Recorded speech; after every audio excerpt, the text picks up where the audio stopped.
Payg'ambarimiz sollallohu alayhi vasallam aytadilarki, qaysi ayol vafot etsa-yu, eri undan rozi bo'lsa, jannatga kiradi dedilar.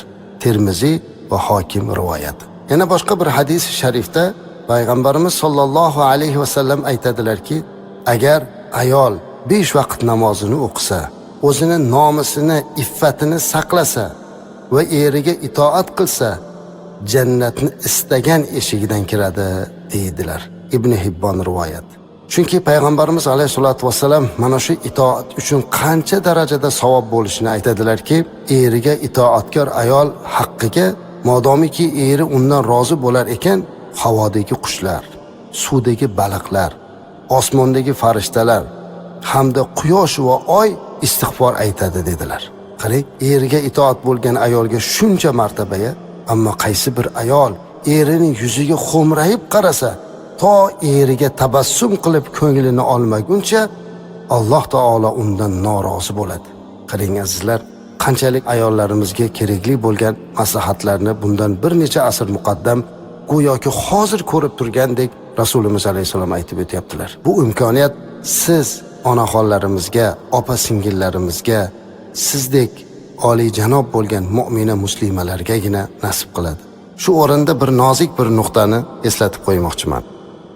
Ayol kishi umuman yaralishligida Momo Havo onamizni yaralishlarini eslasak, Odam alayhisalomning chap qovurg'asidan yaralgan. Odam alayhisalom jannatda hamma narsasi bisyor bo'lsa-da mahsullik bo'lgan, ne'mati mukammal bo'lmagan u zotning chap qovurg'alaridan Momo Havo onamizni yaratgan. Va Momo Havo onamizni Odam alayhisalomga tuhfa qilib, hadiya qilib, buyuk bir omonat, bir sovg'a sifatida taqdim qilingan. Shunday ekan, har bir insonni jufti haloli Alloh tomonidan unga berilgan buyuk bir tuhfa sifatida qabul qilishlari kerak. Payg'ambarimiz alayhisolatu vasallam biz erkaklarga ko'p vasiyat qilganlar, ko'p nasihat qilganlar, ko'p ko'rsatma berganlar.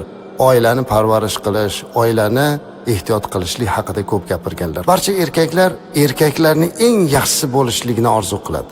Hech kim o'zini yomonman deb baho bermaydi.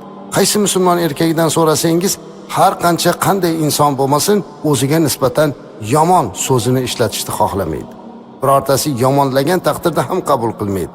Lekin hammamiz o'zimizni yaxshi yoki yomonligimizni bilib olishimiz imkoniyati bor ekan. Qanday qilib? Payg'ambarimiz alayhisolatu vasallamning hadislaridagi o'lchovga tushishlik bilan. Rasulimiz alayhisalom aytibdilarki, "Xayrukum xayrukum li ahlihi va ana xayrukum li ahli." Ya'ni erkak ummatga qarab aytibdilar. Sizlarning yaxshilaringiz o'zini oilasiga yaxshi munosabatda bo'ladiganingizdir.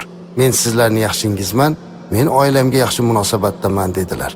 Qarang, erkaklarning sarasi, erkaklarning yaxshisi bo'laman deyotgan bo'lsangiz, unda ayolingizga yaxshi munosabatda bo'ling.